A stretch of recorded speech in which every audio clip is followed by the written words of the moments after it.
sekarang kita sambung bahagian yang kedua, iaitu membanding dan mentadbirsyaratkan dua atau lebih set data berdasarkan plot batang dan daun dan plot titik dan seterusnya membuat kesimpulan.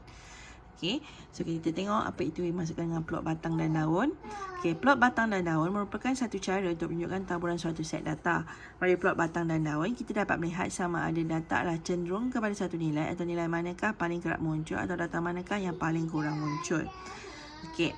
So, ini cara untuk awak nak bina plot batang.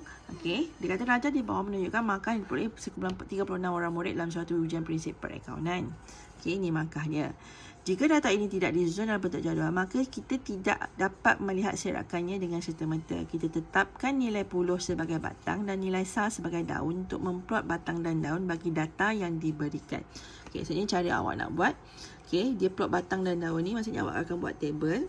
Okey, dia ada batang dan daun. Dan biasanya kita akan setkan yang batang tu untuk nilai sar. Okey, nilai sar ni awak faham tak? Maksudnya, sebabkan macam ni, 50. Ini adalah puluh.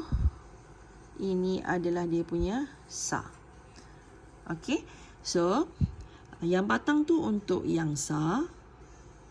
Dan daun untuk, dia puluh tu sebagai batang. Okey. Sar untuk daun. Okey. Ni dia punya ni. Okey. Jadi, kalau awak tengok ni, macam ni jadi 2. Awak tengok kan, 27, 29, jadi 2. Okey, pangkal dia. Okey, lepas tu yang ada 30 lebih, so 3. Lepas tu ni 4. Dia buat macam tu, lepas tu baru buat. Okey, tengok. 2, 7. Tu 7 kat sini. Lepas tu awak tengok ada 2, 9. So, 9 kat sini. 2 dah ada kat sini ni. Okey, lepas tu awak tengok dah tak ada kan 2. Jadi, beralih kepada 3. So, 3, jadi 3, 1. So, 1, ada 2, ada 4, ada 5, 5, 6. 7, 7, okay, 8, 8, 9. Lepas tu dah tak ada dah 30 lebih. Terus pergi kepada 4 pula batang dia. Okay, batang awak tengok ni 4. So, dia 0, 0, 1, 2, 2, 2, 2, 3, 4, 4, 5, 6, 7, 7, 7, 8, 9, 9. Okay, nampak? Okay, kemudian pergi beralih kepada batang yang 5. Okay. 2, 2, 2, 3, 4. So, kat sini kata keuji 2, 7 bermaksud 27. Okey, dipalangkan oleh, inilah jadual itu. Daripada jadual batang daun ini, kita perhatikan bahawa markah paling kerap muncul adalah dalam julat 40 hingga 49. So, awak nampak ini yang paling panjang. Okey, maksud sebab julat tu, okey, yang paling kerap muncul lah. Okey, dalam julat hingga 40 hingga 49. Okey. Itu tadi untuk batang dan daun. Sekarang kita tengok plot titik. Plot titik ialah carta statistik yang mengandungi titik-titik yang diplot dengan menggunakan skala seragam. Setiap titik mewakili suatu cerapan. Data berikut menunjukkan skor yang diperoleh oleh sekumpulan 20 orang murid dalam kuis biologi. Okey, tadi prinsip account ni yang biologi. Okey. So, nak buat plot titik.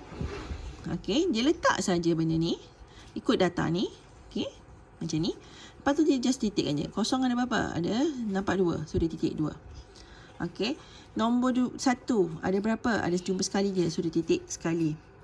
Okey. Lepas tu 2. 2 ada 1, 2. So, dia titik 2. Nombor 3. Ada berapa kali? 1, 2, 3. So, dia titik 1, 2, 3. Sehinggalah habis. So, dalam plot titik di atas, cerapan paling tinggi ialah 8. So, awak boleh tengok ini yang paling tinggi. Ada banyak titik. Cerapan paling rendah ialah cerapan paling rendah ialah sebenarnya salah kat situ awak tengok dia bukan 0. Buku tak salah. Paling rendah adalah 1 dan paling banyak boleh skor 7. Okey. Dia boleh skor yang paling banyak adalah 7. Cerapan paling tinggi adalah okey. Maaf, saya tersalah cakap pula. Dia kata cerapan paling tinggi dia adalah 8. Okey, cerapan paling rendah dia adalah 0. Okey, tapi yang paling ramai skor adalah skor 7. Okey, sebab dia yang paling tinggi. Okey. Kita tengok pula contoh yang kedua. Satu pertandingan kuis matematik dan kuis sains telah dijalankan di SMK Bestari bersempena dengan Minggu Sains dan Matematik. 20 orang murid telah mengambil bahagian dalam kuis tersebut. Rajah di bawah menunjukkan 2 set plot titik bagi skor yang diperoleh murid-murid ini. Okey, so soalannya dia kata data manakah yang menunjukkan serakan yang lebih besar? Berikan justifikasi anda. B. Kuis yang manakah mempunyai beza cerapan yang lebih tinggi? Dan C. Antara skor kuis sains dan skor kuis matematik, pencapaian manakah lebih baik? Okey. Jawapan dia kata untuk yang A itu, serakan skor dalam kuis sains adalah lebih besar kerana beza cerapan datanya adalah lebih besar.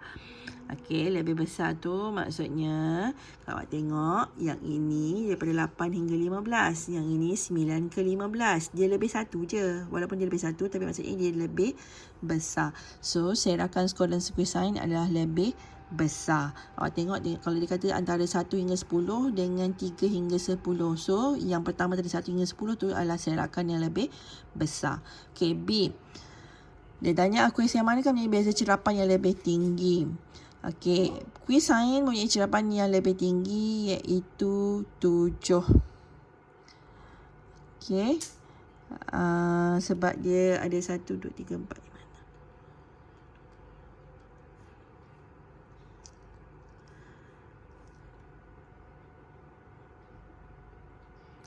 Beza cerapan yang lebih tinggi. Okey, beza cerapan maksudnya awak kena tolak yang paling tinggi, tolak yang rendah sebenarnya. Okey, iaitu 15 tolak 8 dapat 7. Yang ni 15 tolak 9 awak dapat 6.